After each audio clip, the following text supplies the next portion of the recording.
Kaixo da noik, konitxua minez amani.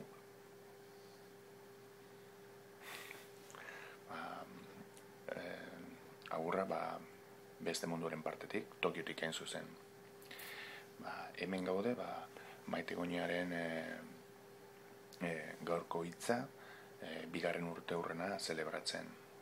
Eta ospatzeko moduan, neure sartuko ditu neure gaurko hitza. Nire gaurko hitza hauxera.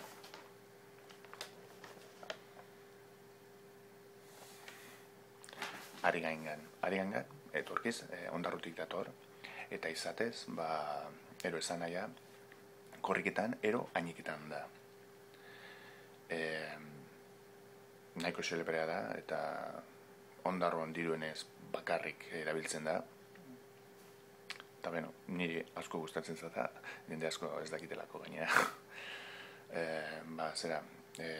Mi esker Maite, zure lanagaitik, 2 urte ez dira pasatzen ainarin gainera, eta hemen jarraituko zure azken hitzaren bila, egunero bezalaxe. Eta jarraitu lanean, betiko moduen. Ganbate!